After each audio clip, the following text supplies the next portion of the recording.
Assalamualaikum warahmatullahi wabarakatuh. Halo teman belajar, berjumpa kembali dengan Ibu Uswa di video pembelajaran berteman, belajar tematik menyenangkan. Teman belajar, bagaimana kabarnya hari ini? Semoga sehat selalu ya. Teman belajar, kali ini kita akan belajar tema 7 tentang kepemimpinan, subtema 1, 2, dan 3, muatan pelajaran Bahasa Indonesia kelas 6. Teman belajar, ingat selalu pesan ibu ya untuk menerapkan protokol kesehatan 3M. Yang pertama, mencuci tangan dengan sabun dan air mengalir. Yang kedua, memakai masker. Yang ketiga, selalu menjaga jarak. Teman belajar, jangan lupa subscribe dan tekan tombol loncengnya agar teman belajar mendapatkan notifikasi dari video-video terbaru.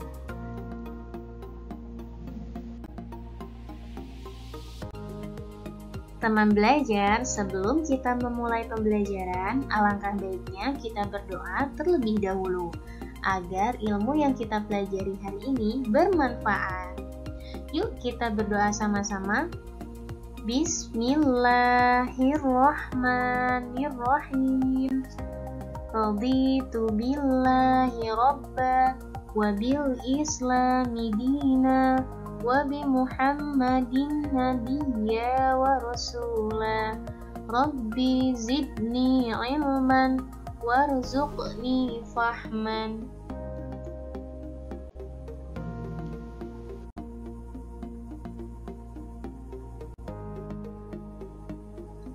Teman belajar, kompetensi dasar yang harus kita capai pada pembelajaran kali ini adalah kompetensi dasar 3.3, yaitu menggali isi teks pidato yang didengar dan dibaca. Materi pembelajarannya adalah 1. Pengertian pidato, 2. Tujuan dan fungsi pidato, 3. Kerangka pidato, 4. Menyusun teks pidato, 5. Metode pidato, 6. Persiapan sebelum pidato, 7. Hal-hal yang harus diperhatikan saat pidato, dan yang terakhir, pidato persuasif.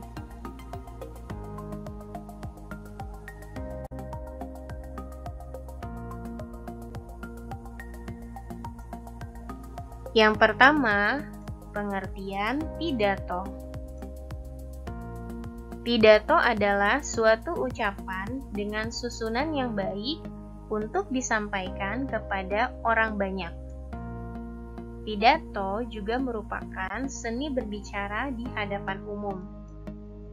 Contoh pidato yaitu seperti pidato kenegaraan, pidato menyambut hari besar, pidato pembangkit semangat, pidato sambutan acara atau event, dan lain sebagainya. Pidato yang baik dapat memberikan kesan positif bagi orang-orang yang mendengarnya. Berpidato dapat dilakukan dengan menggunakan teks, dan ada pula yang tidak menggunakan teks, tergantung pada kemampuan masing-masing. Kemampuan berpidato atau berbicara yang baik di depan publik atau umum dapat membantu untuk mencapai jenjang karir yang baik.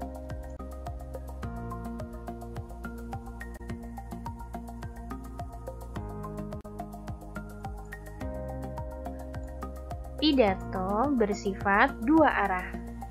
Artinya adalah pembicara atau orang yang berpidato itu harus memperhatikan lawan bicaranya atau pendengarnya, walaupun pembicara lebih banyak mendominasi pembicaraan. Sedangkan pendengar juga harus mendengarkan pesan-pesan yang disampaikan pembicara atau orang yang berpidato. sehingga apa yang disampaikan dapat diterima, dipahami dengan sempurna.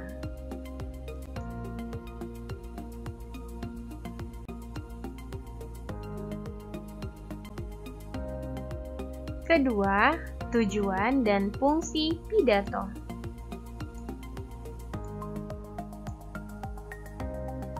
Tujuan pidato adalah sebagai berikut. 1. Untuk memberikan pemahaman atau informasi penting yang harus diketahui oleh khalayak. Kedua, untuk meyakinkan pendengar dengan cara bahasa yang argumentatif. Ketiga, agar orang lain merasa senang dengan bahasan yang menghibur atau rekreatif. Keempat, memberikan pengaruh pada orang lain agar bersedia untuk mengikuti kemauan yang diinginkan oleh orator atau orang yang berpidato secara sukarela atau persuasif. Sedangkan fungsi dari pidato adalah sebagai berikut.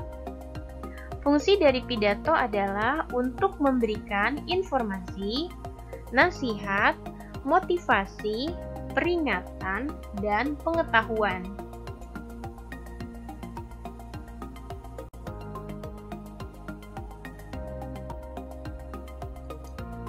Selanjutnya yang ketiga, kerangka pidato.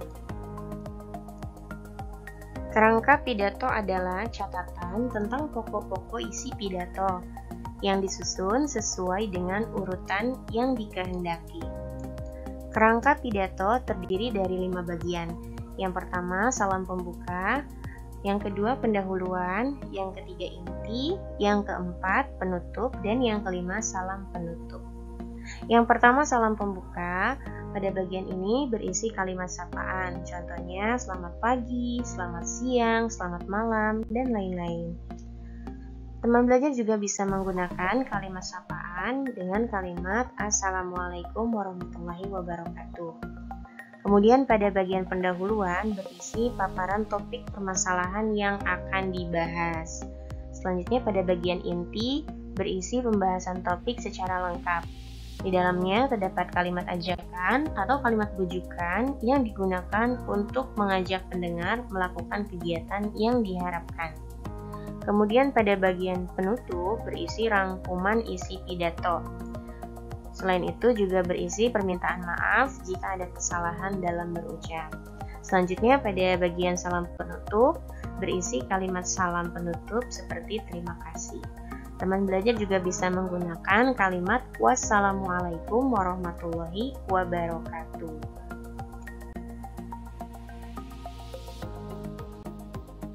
Nah, tadi kita sudah mempelajari tentang kerangka pidato. Sekarang coba kita analisis bagian-bagian kerangka pidato yang terdapat pada pidato berikut ini. Yang pertama, di sini ada kalimat Assalamualaikum warahmatullahi wabarakatuh. Nah, ini merupakan kalimat sapaan atau yang dinamakan dengan salam pembuka. Kemudian di paragraf kedua dan paragraf ketiga ini dinamakan pendahuluan. Kenapa? Karena di paragraf ketiga di sini ada kalimat puji syukur marilah kita senantiasa kita ucapkan kepada Tuhan Yang Maha Esa atas segala karunia dan kesehatan sehingga kita masih dapat memperingati dan memaknai peringatan Hari Kartini. Jadi pidato ini berisi tentang memperingati dan memaknai peringatan Hari Kartini. Selanjutnya pada paragraf ketiga dan keempat ini adalah bagian inti.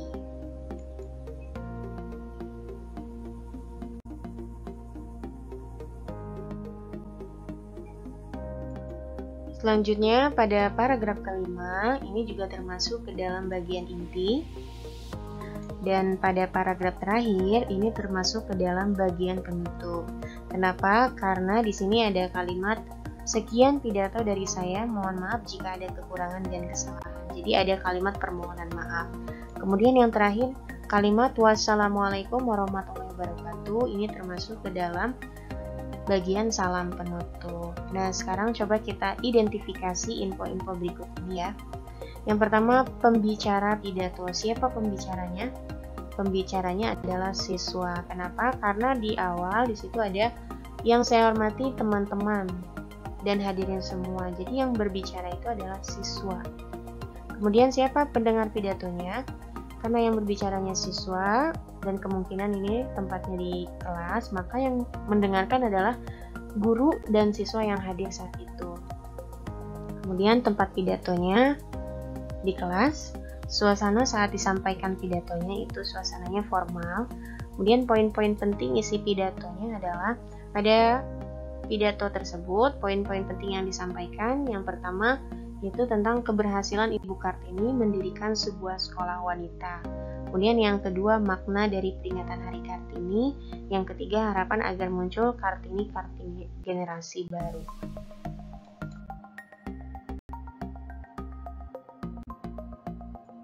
Selanjutnya, yang keempat, yaitu menyusun teks pidato. Nah, teman belajar, langkah-langkah untuk menyusun teks pidato adalah sebagai berikut. Yang pertama, kita harus menentukan tema atau topik pembicaraannya terlebih dahulu. Kemudian menentukan tujuan pidato. Yang ketiga, menganalisis siapa pendengarnya.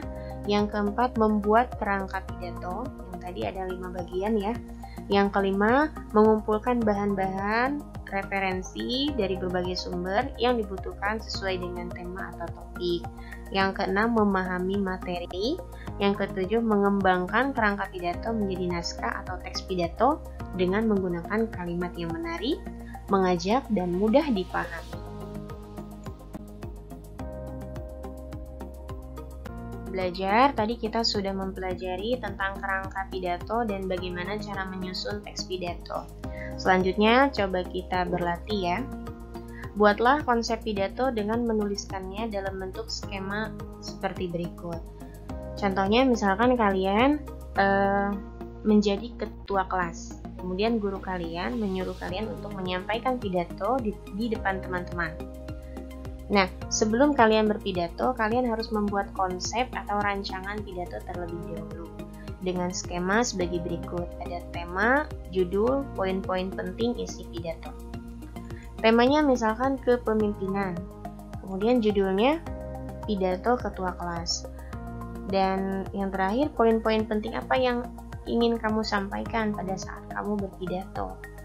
Misalkan, yang pertama, kamu ingin menyampaikan ucapan syukur, kemudian ucapan terima kasih kepada teman-teman yang sudah memilih, kemudian harapan agar bisa menjadi ketua kelas yang amanah dan bertanggung jawab. Nah, ini poin-poin pentingnya.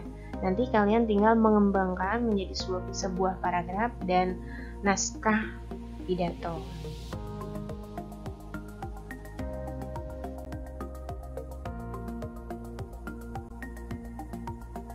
Selanjutnya yang kelima, metode pidato.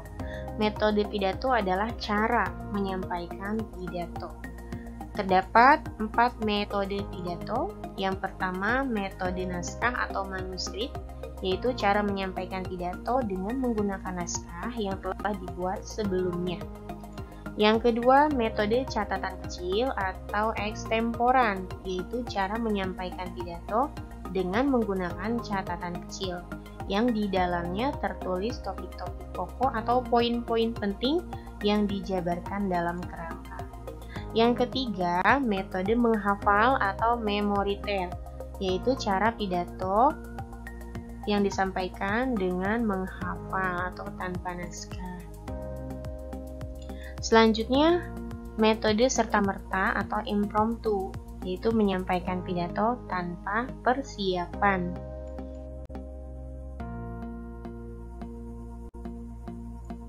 Selanjutnya, yang keenam, persiapan sebelum pidato. Nah, teman belajar, sebelum kita memberikan pidato di depan umum, ada baiknya untuk melakukan persiapan terlebih dahulu. Lalu apa yang perlu kita siapkan? Yang pertama, menganalisis pendengar pidato secara umum. Jadi siapa yang akan mendengar pidato kita? Kemudian yang kedua, menyusun kata-kata yang mudah dipahami dan dimengerti. Yang ketiga, mengetahui lama waktu atau durasi pidato yang akan dibawakan. Jadi kalau durasinya panjang, maka naskah yang kita buat itu banyak. Kalau durasinya pendek, maka naskah yang kita buat lebih sedikit. Yang keempat, mengetahui jenis pidato dan tema acara. Yang kelima, menentukan metode pidato. Yang keenam, menyiapkan bahan-bahan atau materi ya, referensi dari dan perlengkapan pidato dan sebagainya.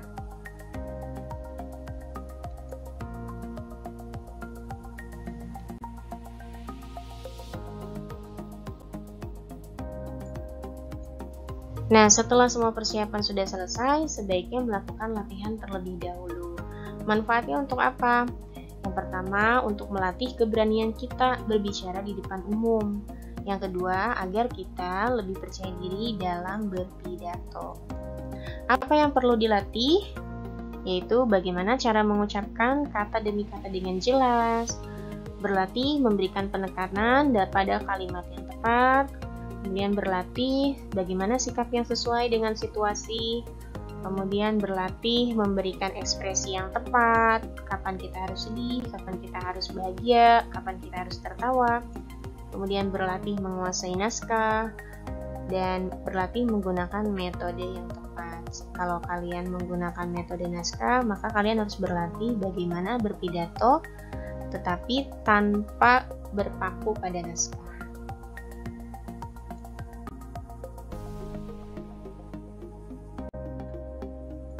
Selanjutnya, yang ketujuh, hal-hal yang harus diperhatikan saat berpidato.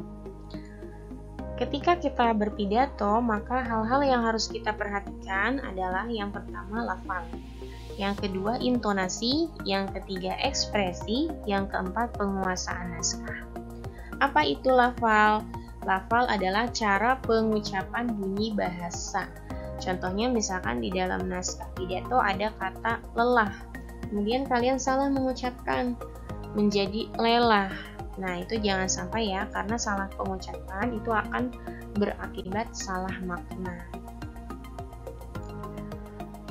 Kemudian yang kedua, intonasi. Intonasi adalah tinggi rendah nada kalimat. Jadi kapan kalian harus mengucapkan kalimat dengan nada tinggi dan kapan kalian harus mengucapkan kalimat dengan nada rendah.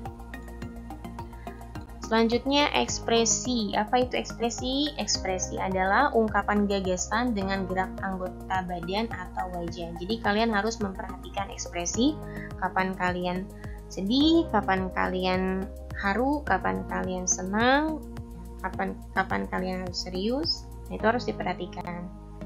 Selanjutnya, penguasaan naskah, yaitu membacakan naskah yang telah dibuat dengan penuh rasa percaya diri saat berbicara di depan umum.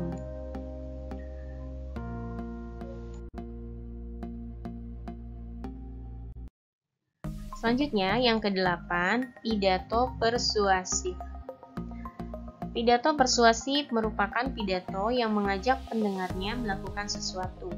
Pada pidato persuasif, pembicara menyampaikan imbauan atau ajakan untuk berbuat suatu hal. Fungsi dari pidato persuasif adalah untuk mengajak pendengar atau menggerakkan pendengar untuk bertindak atau melakukan sesuatu. Tujuannya adalah untuk meyakinkan pendengar agar menerima imbauan atau ajakan. Keberhasilan pidato persuasif seringkali diukur dari kemauan pendengar untuk mempertimbangkan imbauan atau ajakan pembicara. Jadi, kalau pembicara menyampaikan ajakan atau imbauan, itu akan berhasil jika pendengarnya itu mau melakukan ajakan si pembicara tersebut.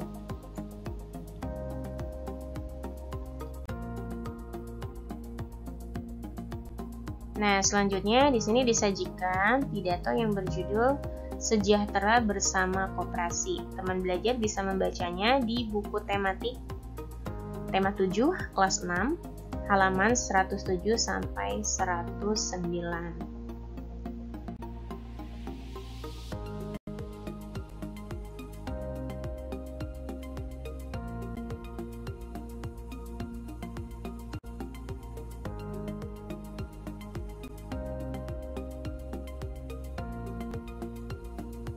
Nah, pidato tersebut ini adalah contoh dari pidato persuasif. Kenapa? Karena coba perhatikan paragraf yang Ibu tandai dengan warna merah. Di sini ada kalimat, tak perlu risau memperhitungkan keuntungan pribadi, tetapi ayo kita berusaha mewujudkan kesejahteraan bersama melalui kooperasi. Di sini ada kata ayo. Ayo ini termasuk ke dalam kata ajakan. Sehingga pidato tersebut dinamakan pidato persuasif.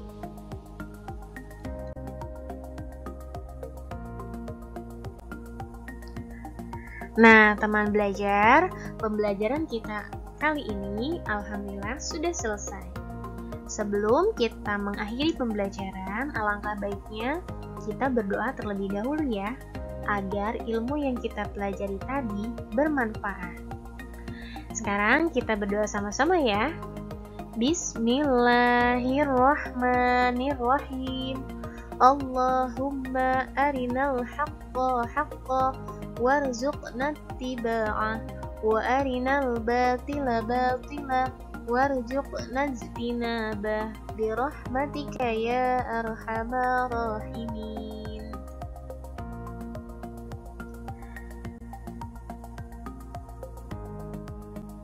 Nah, teman belajar, Ibu Uswa mengucapkan terima kasih ya karena sudah menonton video pembelajaran berteman. Belajar tematik menyenangkan. Teman belajar, sampai berjumpa kembali di video pembelajaran berikutnya. Assalamualaikum warahmatullahi wabarakatuh.